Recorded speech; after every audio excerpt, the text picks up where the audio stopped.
안녕하세요. 소통하는 직장인 박범준의 따뜻한 일상 그리고 독서 시작하도록 하겠습니다.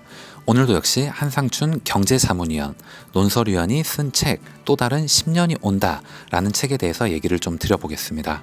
이 책에서는 아주 어려운 내용들을 다루고 있지만 전반적으로 여러분들이 참고하면 좋을 만한 그런 부분이 있었습니다.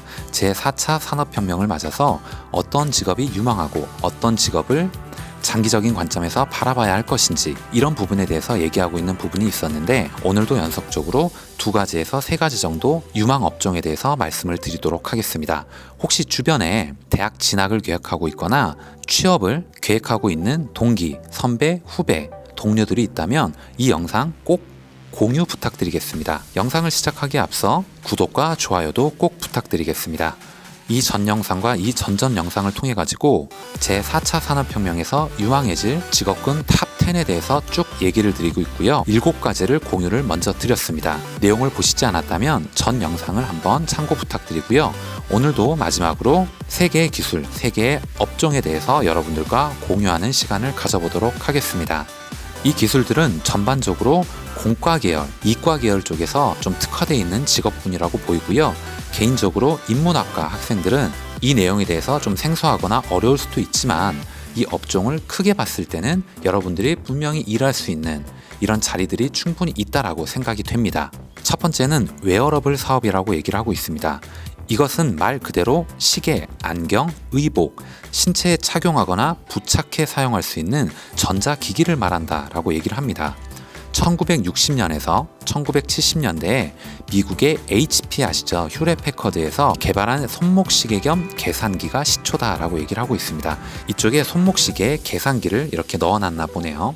2000년대에 들어서는 스마트폰, 그 다음에 태블릿 PC 등 모바일 인터넷의 상용화가 이루어지면서 시계나 밴드 등 기기에서 수집된 정보를 스마트폰과 컴퓨터로 전송해 연동하는 방식으로 발전했다라고 얘기를 합니다. 2020년대가 되면은 컴퓨팅 기능을 탑재한 모든 전자제품이 연결되는 통신환경, 사물 인터넷 상용화로 활용도가 가속화될 것으로 예상된다라고 얘기를 합니다. 요새 여러분들 IoT라는 얘기 많이 들어보잖아요. 집안에 있는 모든 기기도 이제는 스마트폰과 연동이 되는 겁니다. 집에서 보일러를 켜고 보일러를 끄고 오븐을 작동시키고 세탁기를 작동시키는 이런 겁니다. 지난 10년간 가장 빠른 성장세를 보인 것은 스마트폰 시장입니다. 서서히 포화 상태에 접어들면서 글로벌 IT 기업은 미래 혁신 제품으로 웨어러블 기기 개발을 가속화시켰다라고 얘기를 합니다. 모바일 트렌드 변화를 이끌 것으로 예상한다라고 얘기를 하네요. 그 다음은 엔터테인먼트, 게임이나 오락, 유흥 쪽으로 지금 많이 발전이 돼 있는 VR, 가상현실과 증강현실이라는 기술에 대해서 아주 유망하게 보고 있습니다. 가상현실, VR은 기술을 활용해서 현실과 비슷한 환경을 만들어 사용자가 마치 실제 환경과 상호작용을 하고 있는 것처럼 느끼게 해주는 기술이다라고 얘기를 합니다. 초기 가상현실 기술은 전투기나 전차 등 각종 군사훈련 시뮬레이터로 개발이 됐다라고 얘기를 하고요. 실제 훈련에서 소요되는 비용을 절감하려는 목적에서 활용했다라고 얘기를 합니다.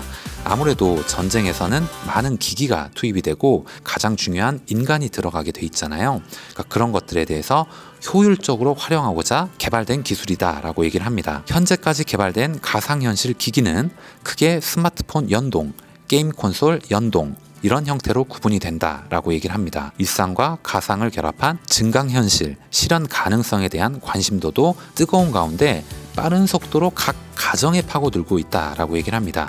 지금은 선택에 의해서 몇몇 집들만 비싼 가격을 지불하고 보유하고 있지만 나중에 시간이 지나게 되면 예전에 TV와 비디오가 비쌌었던 것처럼 하지만 지금은 모든 가정에 TV와 비디오 이런 게 다 있잖아요. 그런 것처럼 더더욱 빨리 발전할 가능성이 큰 업종 중에 하나다라고 얘기를 합니다. 증강현실은 실제 환경에 가상 정보를 중첩해가지고 하나의 영상으로 보여주는 컴퓨터 그래픽 기술을 말한다라고 얘기를 합니다. 여기 그래프를 보게 되면 네트워크와 디바이스의 진화 단계를 얘기를 하는데 불과 10년 차이만으로 엄청나게 빠른 발전 속도를 보이고 있습니다. 가상현실, 증강현실, 세계의 시장 규모가 또 다른 10년이 시작되는 2020년에는 5천억 달러 이상으로 확대될 것으로 내다봤다라고 얘기를 합니다. 폭넓은 상호 연관성을 내세운 증강현실 시장이 가상현실보다 더 급속히 규모가 커질 전망이다 라고 여기서 얘기를 딱 하고 있네요. 다음 마지막 기술은 헬스케어와 바이오 기술이라고 얘기를 하고 있습니다. 행복하고 건강한 삶은 인간의 궁극적 목표다. 현재 사회에 접어들고 개인의 생활 수준이 개선되면서 사후요법인 치료보다는 사전 예방을 통해 건강을 추구하려는 욕구가 강해졌다라고 얘기를 합니다. 사람들의 삶의 질이 높아졌다라고 얘기를 하는 것이죠. 특히 세계 인구가 고령화 시대로 접어들m에 따라서 신체적 노화 과정에서 필연적으로 수반되는 질병 치료, 신체 기능 유지, 보건 서비스 등에 대한 수요가 매년 확대되었다라고 얘기를 합니다. 스마트 헬스케어 산업은 이런 것들이 있을 수 있겠네요. 웨어러블 헬스케어 기기, 그리고 앱을 통해 수집된 각종 개인정보를 저장하고 관리하는 이 플랫폼을 말한다라고 얘기를 합니다. 대표적인 것이 애플의 헬스킷, 구글의 구글핏, 삼성의 SAMI 이런 기술이 있다라고 얘기를 하네요. 사이언스와 네이처 등 세계적인 학술 잡지들은 2020년대 가장 기대되는 바이오테크 기술로 유전자 가위 크리스퍼를 꼽았다라고 얘기를 합니다. 기술은 제가 생각했을 때 개인적으로도 굉장히 활용도가 높아질 기술이라고 생각이 되고요. 인간의 욕망, 건강해지고자 하는 욕망, 젊어지고자 하는 욕망은 끝이 없기 때문에 아마도 굉장히 고액 자산을 가지고 있는 부유층이나 여성들을 대상으로 발전이 많이 되지 않을까 이런 느낌이 듭니다. 유전자를 아주 정교하게 잘라내는 기술이다라고 얘기를 하고 있고 인간 및 동식물 세포의 유전체를 교정하는 데 활용할 수 있다라고 얘기를 합니다. 이 유전자 가위와 비슷한 사례가 뭐가 있냐면 새로운 기능을 가진 생명체를 만들기 위해서 기존 생명체의 서로 다른 기능을 합성하는 학문인 합성생물학 또는 미래 바이오테크 산업의 새로운 핵으로 떠오르고 있다라고 얘기를 합니다. 이 합성생물학은 새로운 항생체를 개발하거나 항생제 내성 유전자를 제거해서 바이러스에 대항할 수 있는 치료제를 개발하는 데 활용될 가능성이 높다라고 얘기를 합니다. 큰 관심을 끌었던 게 바로 말라리아 치료제라고 얘기를 하네요. 이것도 합성생물학 기술을 통해 개발됐다라고 얘기를 합니다. 지금 뉴스나 대중매체를 보면 우한 폐렴 코로나 바이러스에 대해서 말이 굉장히 많습니다. 이런 바이러스들은 감기, 폐렴 이런 균이기 때문에 백신을 개발하기 굉장히 어렵다라고 얘기를 하는 걸 저는 들었고요. 확률적으로 분명히 사망하는 사람도 나올 수밖에 없고 백신을 개발하기까지의 기간이 길다. 그런 얘기들을 들었던 기억이 납니다. 아마 이런 유전자 기술들이 개발이 되면 될수록 이런 바이러스에 대항할 능력이 빠르게 발전되지 않을까 그런 생각을 개인적으로 해봤습니다. 오늘 영상은 여기까지 하겠습니다.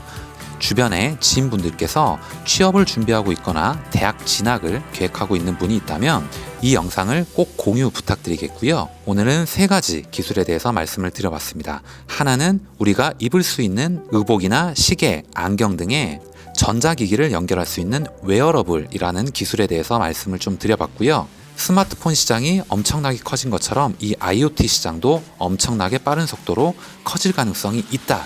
그런 부분에 있어서 굉장히 유망한 기술이다 라고 얘기를 나눠봤고요. 그 다음은 현재 엔터테인먼트나 게임 쪽에서 특화되어 있는 가상현실 그리고 증강현실 기술에 대해서 말씀을 드려봤습니다. 현재는 가격적인 면 때문에 보급 속도가 조금은 느리지만은 시간이 지나서 이제는 모두가 휴대폰을 가지고 있는 것처럼 모두가 집에 TV 한 대씩 설치하고 있는 것처럼 이 증강현실 기기도 빠르게 보급될 가능성이 큰 산업 중에 하나다라는 부분에 대해서 말씀을 드려봤습니다. 그 다음에 마지막으로는 유전자와 연결해가지고 헬스케어와 바이오 산업에 대해서 말씀을 드렸고 인간의 건강해지고자 하는 욕망, 젊어지고자 하는 욕망, 예뻐지고자 하는 이런 욕망과 관련해가지고 발전 가능성이 무궁무진하다. 개인적으로 저는 그렇게 생각한다는 부분을 여러분들과 공유를 해봤습니다. 오늘 여러분들께 공유드린 이 내용이 조금이라도 도움이 되셨다면 좋아요 그리고 구독도 꼭 부탁드리겠습니다. 다음 시간에 더 좋은 내용, 더 좋은 컨텐츠를 가지고 인사드리도록 하겠습니다. 감사합니다.